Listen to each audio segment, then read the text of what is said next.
L'annonce de l'édification d'une vaste cathédrale dans une ville européenne serait probablement accueillie avec scepticisme. La fréquentation des églises a chuté, en particulier parmi les jeunes, et la plupart d'entre elles sont déjà désertes.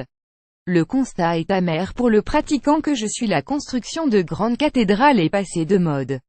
Ne devrions-nous pas être encore plus sceptiques à l'idée de consacrer des milliards d'euros de fonds publics à la construction d'un énorme pipeline traversant l'Adriatique pour rejoindre le cœur de l'Europe du Sud? Le 14 novembre, des représentants, de gouvernements, de villes et de la société civile se sont rassemblés lors de négociations internationales visant à apporter une solution au réchauffement climatique. Au même moment, au Luxembourg, les administrateurs de la Banque européenne d'investissement BEI ont envisagé d'accorder, aux frais du contribuable, 2 milliards d'euros au gazoduc Transadriatique TAP. À nous d'empêcher ce gâchis. À l'heure tardive où le monde se rend compte que le sevrage immédiat des combustibles fossiles est désormais une nécessité, ce projet de gazoduc n'a pas plus de sens qu'une nouvelle cathédrale, si ce n'est qu'une église vide ne ferait de tort à personne. Au contraire, le gazoduc Transadriatique précipitera le réchauffement climatique, aggravant un peu plus encore la principale menace qui pèse sur notre planète. Pense-y. Alors que l'Europe se moque à juste titre du déni climatique de Donald Trump, elle poursuit néanmoins la construction du TAP, l'une des plus grands pipelines du monde, à coût d'investissements que ne pourront justifier que des dizaines d'années d'exploitation. Au moment précis où la gravité du changement climatique ne peut plus être niée, l'UE et les gouvernements nationaux concernés considèrent en substance qu'en 2070, l'Europe devrait continuer d'être alimentée aux combustibles fossiles. La Terre vient de connaître les 3 années les plus chaudes jamais enregistrées, et l'Europe n'est pas épargnée. Les feux de forêt meurtriers sont désormais monnaie courante, attisés par les mêmes sécheresses qui, ailleurs dans le monde, transforment les vallées les plus fertiles en déserts temporaires. Et lorsque la pluie tombe enfin, elle s'avère tout aussi catastrophique, à l'image des tempêtes qui ont ravagé une grande partie de l'Italie en septembre dernier. En quelques heures, Rome, qui avait imposé un rationnement de l'eau, s'est retrouvée inondée, une situation qui reflète le changement climatique à l'œuvre selon la maire de la ville. Comble de l'ironie, la construction du TAP coïncide avec une chute des prix de l'énergie renouvelable.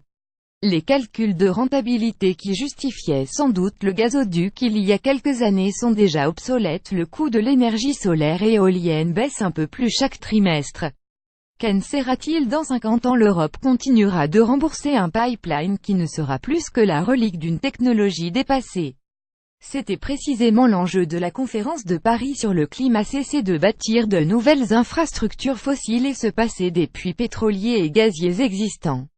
Comme l'explique Johan Rockström, l'émine climatologue européen, pour atteindre l'objectif de l'accord de Paris de limiter la hausse à nettement moins de 2 degrés, nous devons réduire de moitié les émissions tous les 10 ans. Accroître les investissements dans des infrastructures fossiles telles que le gazoduc Transadriatique est incompatible avec cette ambition.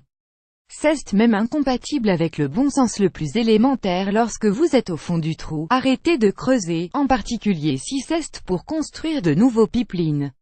Le TAP suscite une résistance acharnée qui croît de jour en jour. La communauté de San Foca, en Italie, est outrée par la nature antidémocratique d'un projet qui lui est imposé par le gouvernement central, alors même que 94 des 97 maires de la région s'y opposent.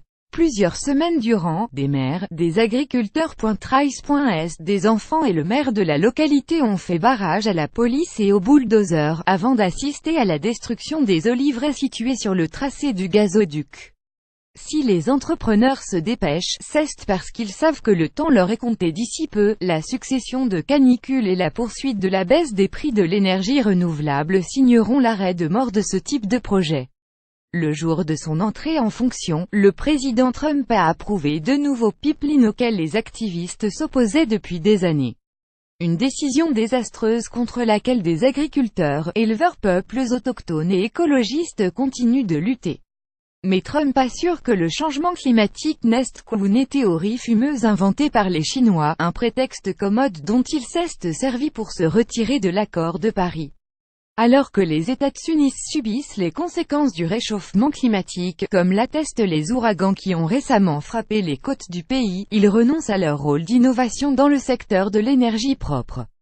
Le niveau de stupidité est ahurissant. À sa décharge, Trump est trop borné pour être hypocrite. Il n'en va pas de même des dirigeants européens, qui n'ignorent rien de l'enjeu, mais ne semblent guère disposés à revenir sur les plans mortifères que leur ont légués leurs prédécesseurs. Une cathédrale vide est un splendide témoignage du passé. Un témoignage parfois empreint de nostalgie, mais qui a le mérite d'être inoffensif. Le changement climatique ne fait à présent plus de doute. Dans ces circonstances, bâtir un pipeline n'est plus qu'un gaspillage d'argent, c'est un monument horizontal dédié à la folie humaine, une menace abjecte et permanente.